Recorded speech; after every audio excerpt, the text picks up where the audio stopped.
Bonjour à tous et bienvenue sur la chaîne de Lestat JDR. Aujourd'hui, pas de Lestat en vue parce qu'en fait, ça va se passer entre vous et moi.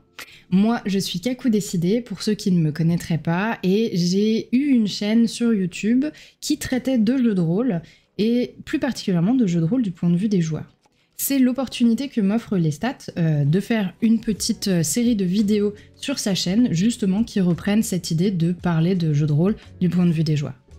Aujourd'hui, pour mon premier sujet, j'ai choisi un sujet que j'affectionne particulièrement et qui me parle un petit peu en ce moment. J'ai choisi de parler des joueurs moteurs.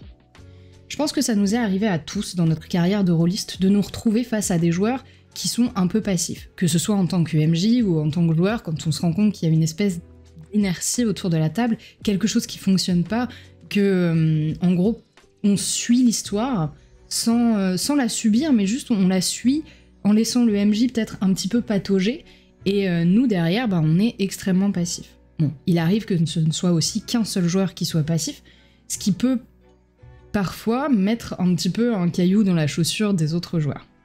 Bref, il y a une solution à ce jeu de passivité, en fait, c'est le jeu de l'activité, à savoir devenir un joueur moteur. Qu'est-ce que j'appelle exactement un joueur moteur? C'est quelqu'un qui va prendre des initiatives, qui va aller au-devant des choses, qui va poser des questions, qui va interagir avec les autres, adapter son jeu au jeu, mais aussi aux autres, parce qu'en fait, quand on joue pas mal, on joue très souvent à des jeux très différents, ou alors on joue avec des tables très différentes, ou même on joue à avec des MJ à la narration extrêmement différente, qui tantôt préfèrent les règles, tantôt préfèrent la narration, et du coup il faut toujours qu'on s'adapte. Un bon joueur moteur, pour moi, c'est quelqu'un qui est capable de se motoriser sur absolument tous les types de tables. Mais c'est aussi quelqu'un qui va favoriser l'immersion. Par exemple, en ne faisant pas une blague toutes les 5 minutes, moi je sais que c'est un très gros problème pour moi et que ça fait partie des qualités de joueur moteur que je recherche, en tant que MJ mais en tant que joueuse aussi, et même principalement en tant que joueuse, parce qu'en tant que MJ, j'ai tendance à être plus ouverte sur le HRP que lorsque je suis joueuse. Et surtout, pour moi, un joueur moteur, c'est quelqu'un qui va soutenir son MJ. Oui, parce qu'en fait, le MJ est certes garant de l'histoire, mais vous êtes garant de vos personnages, et vos personnages font partie de l'histoire. Vous ne pouvez pas avancer dans l'histoire si les personnages n'avancent pas. Et un bon joueur moteur, c'est quelqu'un qui sait ça, qui sait se faire sa place aux côtés du MJ, et donc prendre en main son personnage, et prendre en main son histoire. Donc aujourd'hui, je vais vous donner toutes les clés qui, pour moi, font qu'un joueur peut être un excellent joueur moteur. Allons un peu plus en profondeur sur ce qu'est un joueur moteur. Un joueur moteur, c'est quoi? C'est quelqu'un qui va être actif. Donc quelqu'un qui, dans une scène, va être capable de parler, de faire du RP, mais aussi de décrire ce que fait son personnage, qui va donc créer quelque chose, donc actif. Mais ça va être quelqu'un qui va aussi être réactif, dans ce sens où quelqu'un va entendre ce qu'il se passe, si le joueur écoute ce que le MJ dit ou ce qu'un autre joueur dit, et va rebondir dessus. C'est-à-dire qu'il va se saisir de la narration, il va en faire son outil, et il va faire avancer son histoire, et l'histoire même de manière générale, pour aller quelque part. Et enfin, c'est quelqu'un qui est engageant. Moi, je dis ça parce que je trouve que c'est important quand on se retrouve avec des joueurs d'avoir quelqu'un qui, à la table, fait pas, déjà va pas faire la gueule, on va avoir quelqu'un qui est plutôt...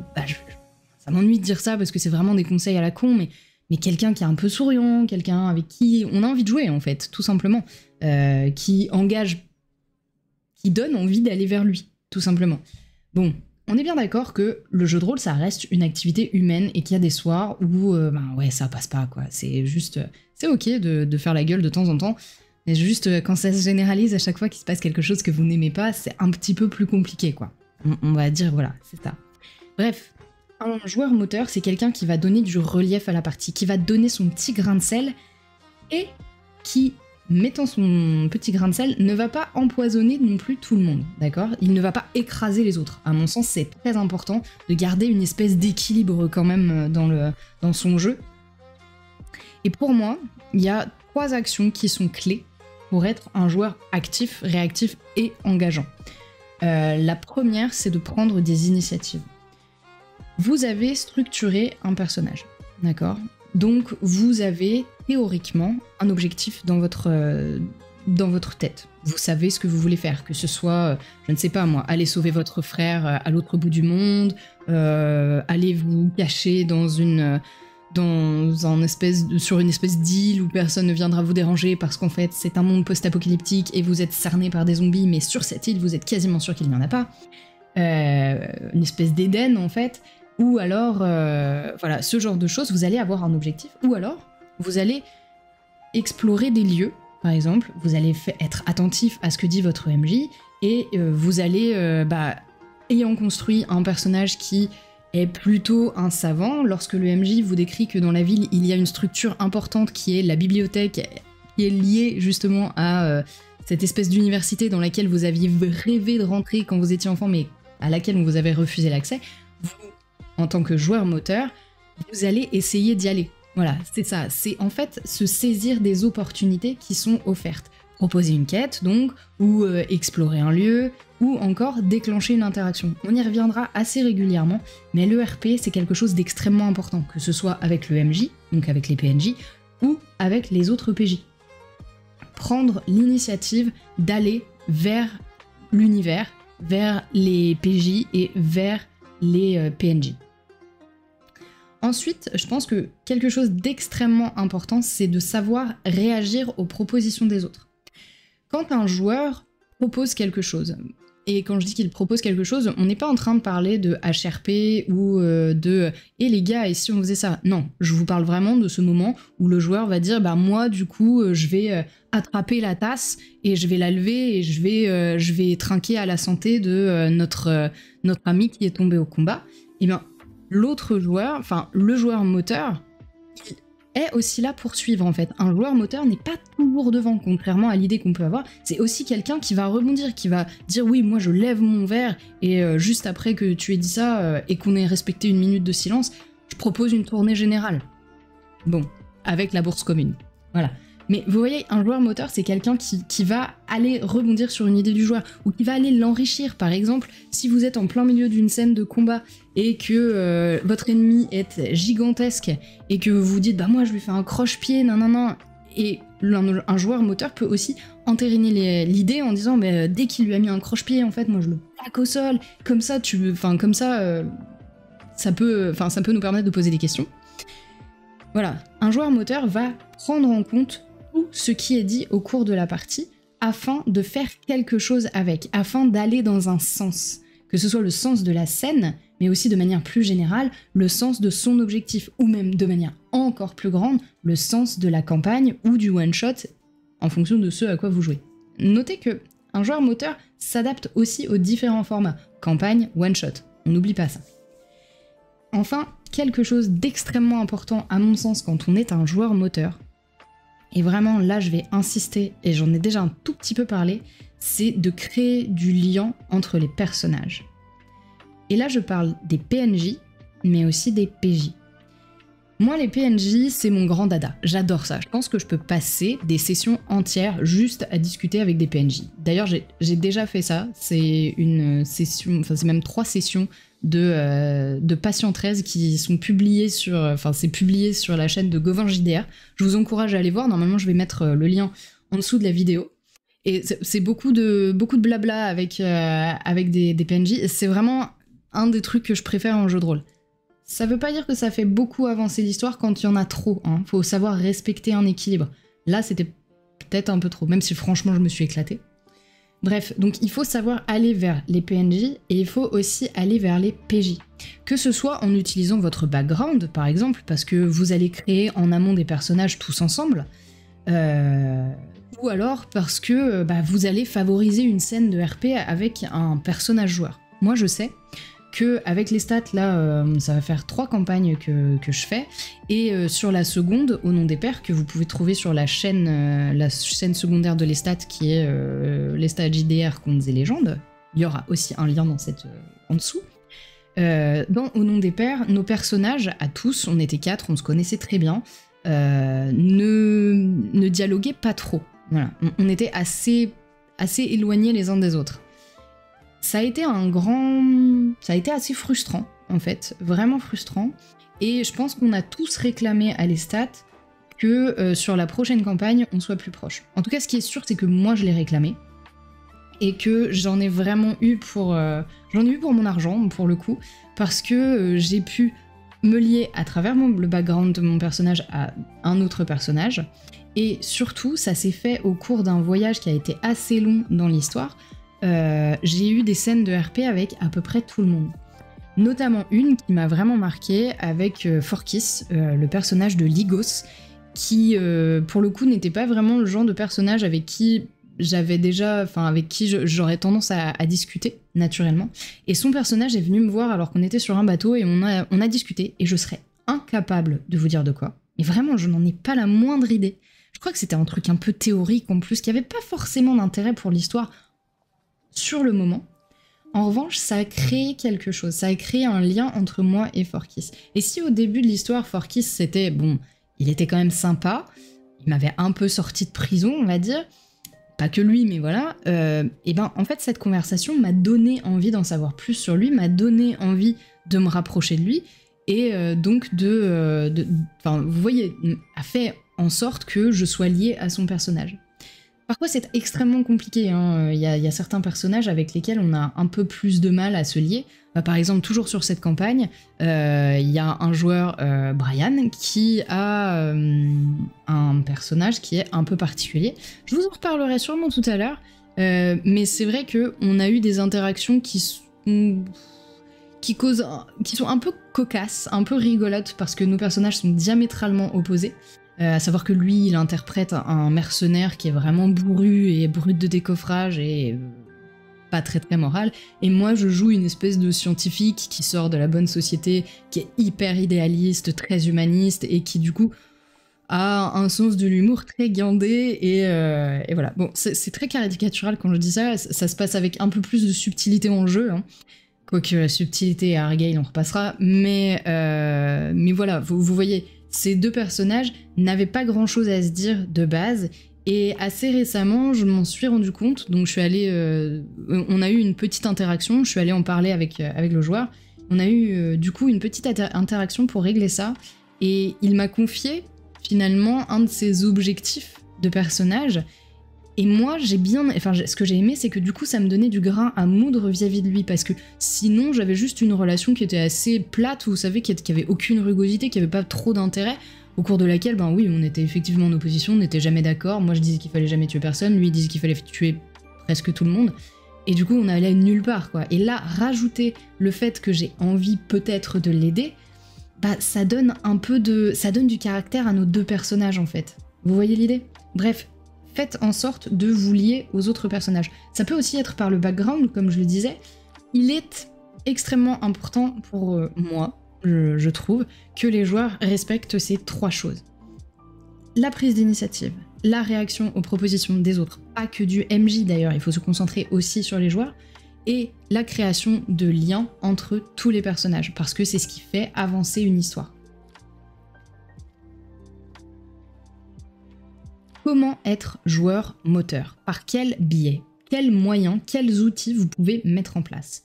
Le premier outil pour tous les joueurs, et ça je n'arrêterai jamais de le répéter, parce que c'est hyper logique et que si vous l'oubliez, ben voilà, c'est votre personnage. Votre personnage va constituer votre rapport au monde dans lequel vous allez évoluer pendant une partie de jeu de rôle. Et donc, pour ça, je vous recommande chaleureusement, si vous voulez être un joueur moteur, de choisir un archétype de personnage qui est proactif. Typiquement, un personnage comme un leader. Quelqu'un qui va devoir s'intéresser au monde extérieur pour comprendre comment il fonctionne, pour pouvoir le manipuler et l'amener et le comprendre pour réussir à atteindre son objectif qui, très certainement, doit être louable ou pas du tout. Vous pouvez prendre un leader qui est très charismatique, vous savez, qui veut par exemple récupérer sa ville et qui par là va prendre tous les chemins qui lui permettront de le faire.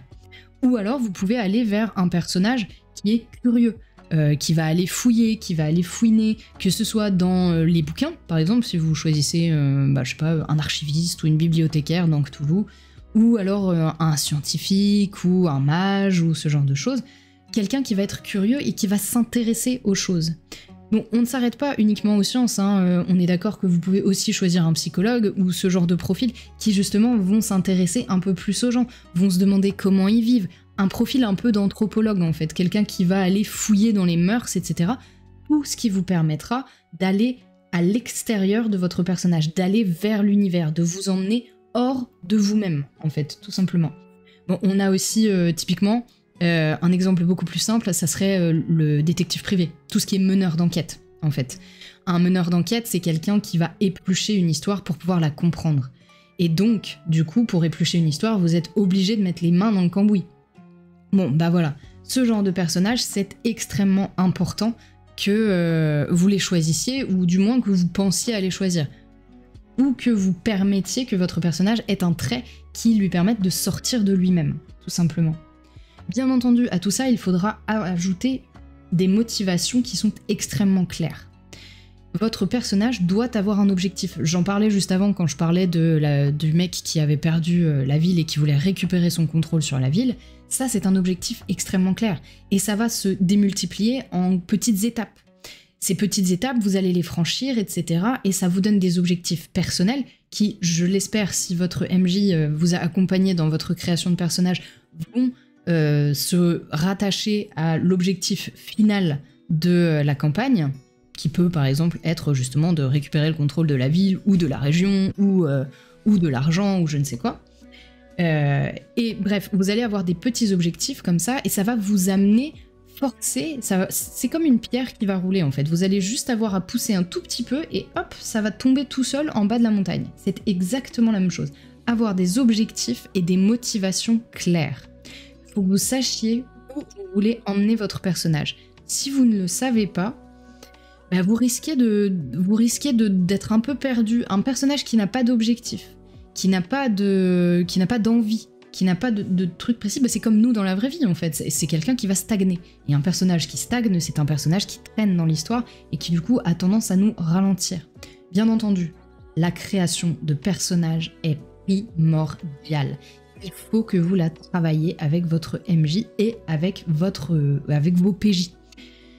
Il y a une excellente vidéo de création de personnages sur cette chaîne, je vous mettrai le lien en dessous de la vidéo. Si vous ne l'avez pas vu, vraiment, allez-y, je trouve ça extrêmement instructif. Moi, c'est comme ça que je construis mes personnages depuis qu'on a commencé, en fait, à le faire comme ça avec les stats. Je trouve que c'est très bien, et surtout, ça amène la petite touche personnelle et viscérale. J'ai le droit d'utiliser ça parce que je suis sur cette chaîne. Ça amène donc cette petite touche personnelle et viscérale qui vous pousse, en fait, à être dans l'intrigue. Mais bon, ça, c'est clairement un truc de MJ, quoi. Bref, ces petites choses sur votre création de personnage vont vous permettre de ne pas être un joueur spectateur, mais d'être un joueur acteur de ce qu'il se passe. N'oubliez donc jamais de faire de vos personnages une priorité. Mais, attention, il ne faut pas aller trop loin. Ne vous enfermez pas non plus trop dans un background qui vous crée une espèce de carcan, en fait, duquel vous auriez des peines à sortir. D'accord ? Si jamais votre MJ ne crée pas le contexte avec vous, je vous conseille d'avoir des buts qui sont personnels mais assez adaptables.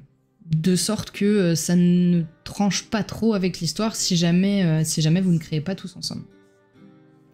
Une autre chose qui me paraît très importante de savoir faire en tant que joueur moteur, c'est de proposer des actions. Donc, de réagir et d'agir face à l'univers qui se déroule devant vous. Posez des questions.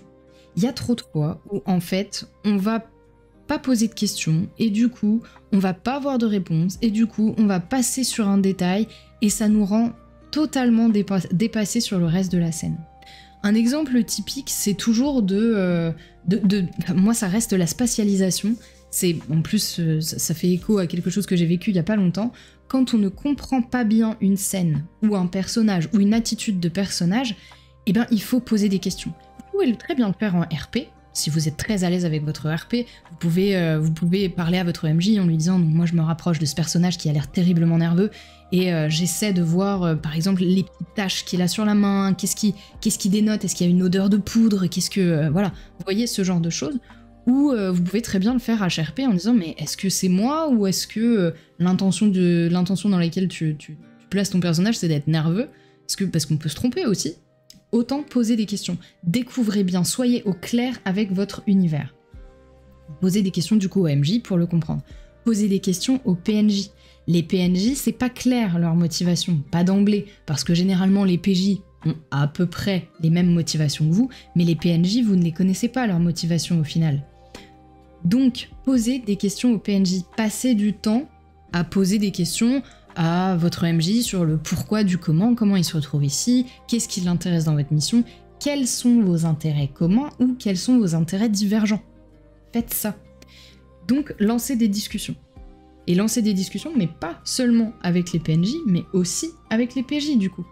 Il faut que vous sachiez ce que les autres PJ ont comme objectif, eux.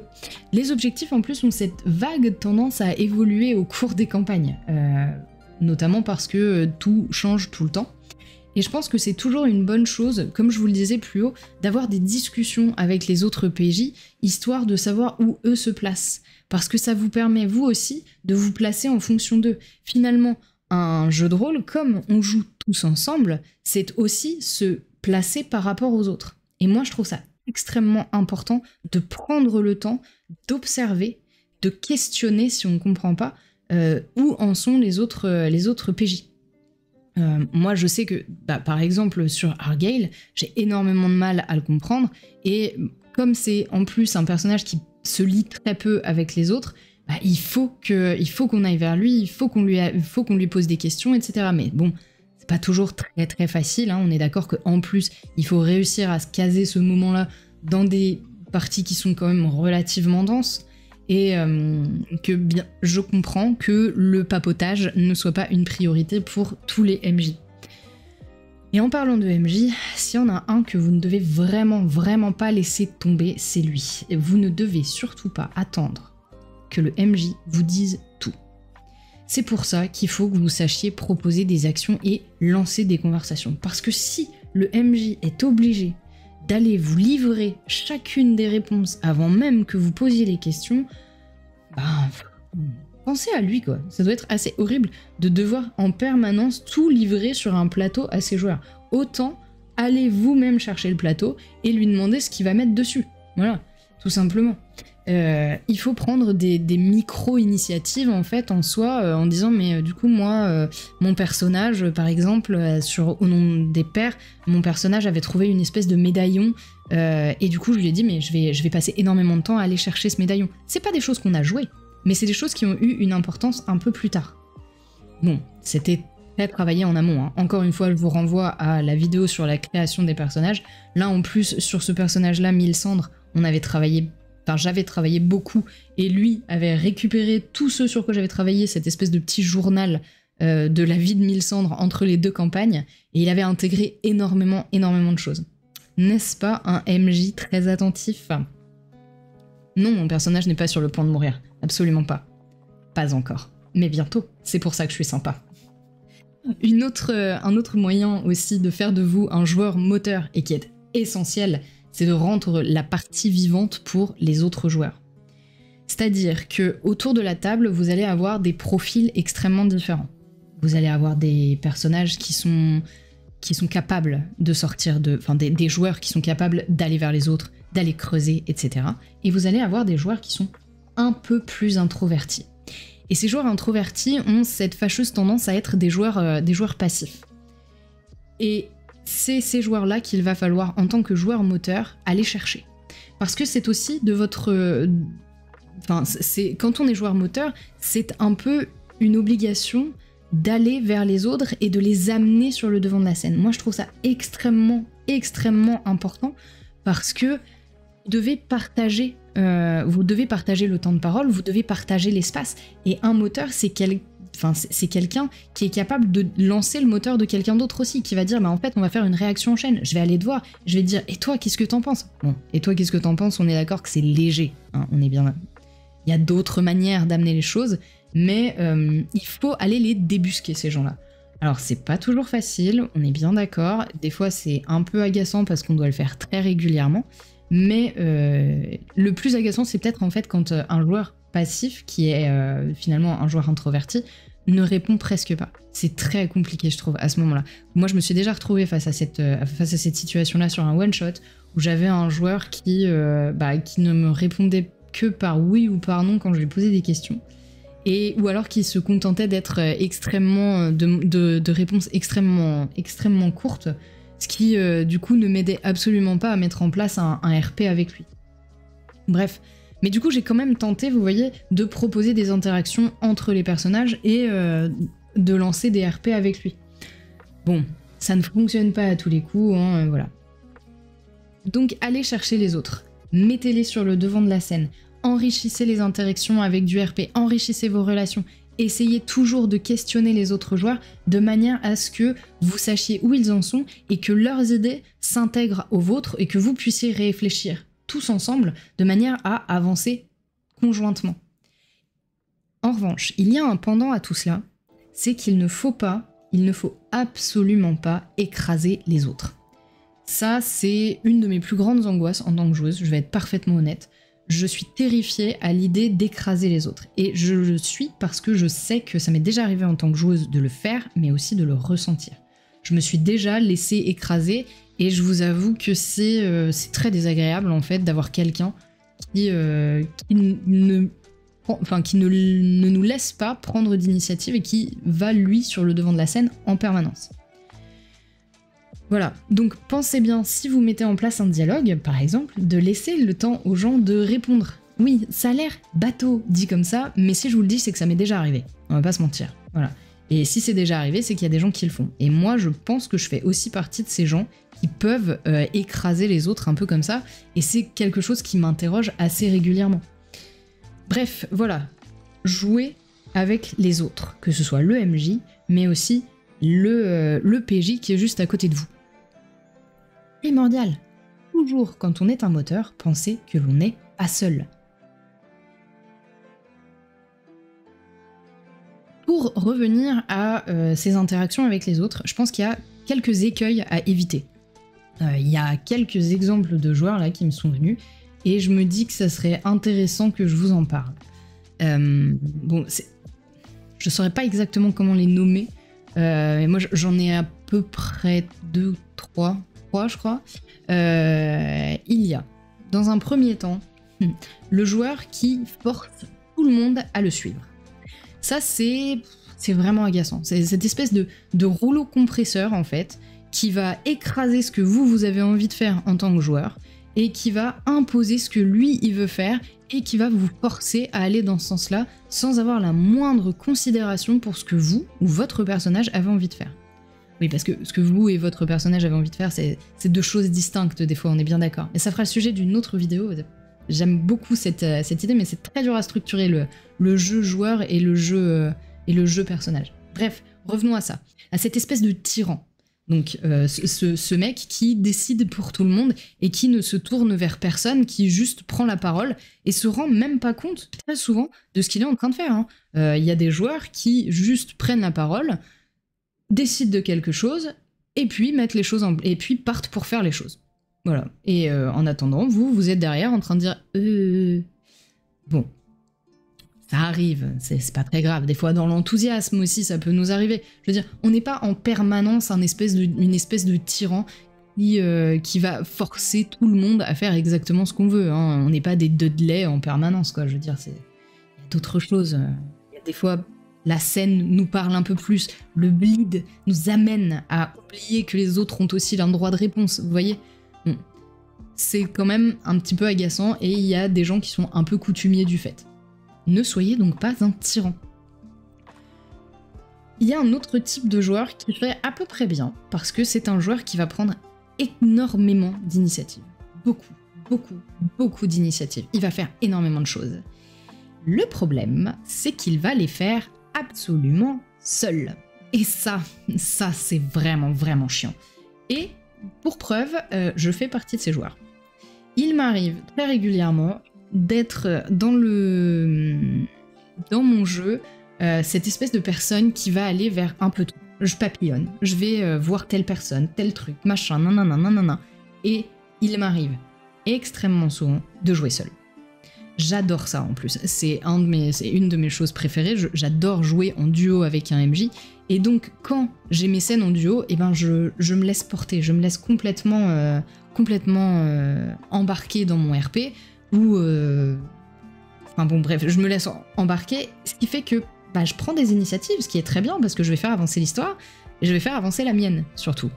Et c'est vraiment pas cool pour les autres joueurs. J'en ai conscience, j'essaye de corriger ça d'ailleurs assez régulièrement. Ça m'arrive pas tous les jours non plus, hein, mais je peux avoir cette fâcheuse tendance à prendre des initiatives et à oublier d'intégrer les autres. Bien sûr, c'est aussi au MJ, quand c'est comme ça, de ramener les autres de ramener cette espèce d'électron libre auprès du groupe et de dire « Attends, tu restes un peu avec les autres ». Il y a des MJ qui font ça très bien, et il y en a d'autres qui... Par contre, au début, quand on est jeune MJ, qui du coup ne le font pas du tout, et ça pose de très gros problèmes sur la suite de la campagne, je pense, parce que ça peut déséquilibrer totalement un jeu. Ça peut donner tellement de jeu à quelqu'un que il y a plus de place pour les autres, en fait. Ça, c'est gênant. Tout est une question de place. Moi, je sais que, sachant que j'ai ce léger défaut, je vais essayer quand même de le corriger, et donc de laisser pas mal de place aux autres. Enfin, il y en a un dernier. Celui-ci, on l'a, je pense, tous croisé, hein, mais tous ces profils, ils sont assez communs. C'est celui qui parle trop. Celui qui parle trop, et mieux que ça, c'est celui qui vous coupe et qui parle. Il prend le mic et il ne laisse jamais les autres s'exprimer. C'est terrible, c'est affreux, parce que vous pourriez avoir envie d'interagir, vous pourriez avoir envie, mais ça ne sert à rien parce qu'il parle non-stop et il va vous écraser littéralement, quoi. Il ne vous laissera aucune place. Vous n'aurez aucune chance d'en caler une. Ça m'est arrivé 2 ou 3 fois. Ça m'est arrivé de le faire aussi parce que les autres réagissaient pas, etc. Et là, c'est important quand même de mettre quelque chose en place et de répartir les responsabilités. Faire partie de ces joueurs, c'est pas grave en soi. C'est un peu agaçant sur la partie, c'est normal, on a tous nos petits trucs. En revanche, si vous ne dites rien à un joueur qui a ces habitudes-là, c'est votre faute. Ne rien dire, le laisser trop parler, le laisser prendre ses initiatives et faire ses aventures solo, le laisser vous forcer à faire des trucs, si vous ne dites rien, c'est de votre faute. Ne rien dire, c'est aussi laisser faire, et donc agir d'une certaine manière. Ça me rappelle une phrase qu'on m'a dite il y a pas longtemps. Ne pas choisir, c'est aussi faire un choix. Et bien ne pas agir, c'est aussi agir. Ne rien dire, c'est agir. Bref, pensez donc, si vous êtes introverti et que vous avez un peu du mal, n'hésitez pas à régler ça HRP après la partie, à dire en fait, pause, moi là ça va pas du tout comment ça se passe, j'aimerais bien que tu me laisses un petit peu de place, quoi. Les gens sont tout à fait capables d'entendre qu'ils ont des défauts, hein. Il n'y a pas de... Bref, parlez, communiquez. Il y a d'autres solutions, si vous en souffrez, de ces petits défauts-là en particulier, il va falloir ajuster votre rôle selon le groupe. C'est-à-dire que si vous êtes quelqu'un qui prend énormément de décisions, que vous prenez en permanence des décisions, que vous allez beaucoup parler, etc., que vous allez en écraser plus d'un, si vous avez conscience de ça, prenez tout simplement un peu de recul et prenez un personnage qui est un peu différent, qui ne va pas être le leader, mais qui va, sachant qu'il est capable que vous êtes très capable d'aller vers l'extérieur, prenez un personnage qui va pas être au premier plan, mais plutôt au second. Bon, je vous dis pas non plus de vous effacer totalement, hein, on est bien d'accord. Juste ajustez-vous de telle sorte que vous puissiez laisser aux autres un peu de place, c'est tout. Sinon, tout simplement, quand vous êtes pas sûr, moi c'est ce que je fais assez régulièrement, c'est je demande si c'est ok. Si c'est ok que certaines idées, qu'on aille dans cette direction-là, je demande si tout le monde est d'accord. Nous surtout, en plus, on a pris cette habitude, enfin les stats nous avaient pris cette habitude, il a essayé de nous faire prendre cette habitude de travailler sur nos décisions pour la campagne entre les 2 sessions. Ce qui fait qu'on est obligé de discuter, qu'on est obligé de se dire du coup on va faire ci, on va faire ça, est-ce que ça va à tout le monde? Oui, non, peut-être. Bref, vous voyez, ça c'est extrêmement important. N'oubliez pas, oui, aussi de demander, moi je sais qu'il y a un joueur qui m'avait déjà posé cette question-là, qui m'a dit mais je suis désolé, je prends vraiment beaucoup de place, je t'ai beaucoup coupé la parole. Et en fait, posez la question parce que moi dans mon cas, j'avais même pas du tout ressenti ça comme ça, mais pas du tout. Et vous pouvez juste vous tromper et du coup vous effacer à tort et devenir passif à tort. nous avons terminé. Nous en avons bientôt fini. Je vais conclure en vous rappelant, en vous faisant un petit récap de tous les points clés. Qu'est-ce que c'est qu'un joueur moteur? C'est donc un joueur qui va prendre des initiatives, relancer les interactions, avancer dans l'histoire, mais ne jamais monopoliser l'attention et permettre aux autres de prendre eux aussi une place dans l'histoire, quitte à leur faire une petite place juste à côté de vous, sur votre petit canapé douillet. Comment être un bon joueur moteur? S'impliquer dans le scénario, toujours s'impliquer dans le scénario, histoire d'enrichir l'histoire en permanence, votre histoire, l'histoire des autres PJ et l'histoire générale. Proposer des actions, il ne faut pas attendre que ce soit le MJ ou les autres qui vous donnent le rythme. Allez vous aussi donner votre rythme, voir qui va vous suivre. Allez chercher un rythme, trouvez le vôtre, posez-le et voyez si votre symphonie fonctionne tous ensemble. Valorisez les autres joueurs, bien entendu, on en a déjà parlé, en les impliquant dans les discussions et en jouant avec eux, en jouant avec leurs avantages, leurs désavantages, leurs capacités et leurs incapacités. Jouez avec vos propres capacités et incapacités. Et surtout, gardez un excellent équilibre entre le dynamisme et l'écoute pour ne jamais écraser qui que ce soit. N'écrasez jamais personne. Bref, voilà. Je pense qu'à partir de maintenant, vous avez à peu près les clés que j'ai, moi, pour devenir un joueur moteur. Et voilà, je sais pas si vous, ça vous est déjà arrivé de vous retrouver autour d'une table avec ce joueur qui vraiment vous inspire quelque chose. Moi, ça m'est arrivé. Et j'ai vraiment sorti tous ces exemples, je les ai sortis de ces joueurs qui m'ont vraiment inspiré. N'hésitez pas, vous, à me parler de ces joueurs qui vous ont inspiré, de ces joueurs moteurs qui vous ont fait une place, ou de ces joueurs qui vous ont parfois peut-être un peu écrasé. Dites-nous comment vous avez réussi à ne pas écraser les autres. Parlez-nous un petit peu, communiquez avec nous. N'hésitez pas du coup à nous laisser des commentaires en dessous de la vidéo ou alors à venir nous en parler avec nous directement sur le Discord de l'Estat JDR qui se trouve juste en dessous de cette vidéo, bien entendu. Je vous dis à bientôt et surtout, roulez bien!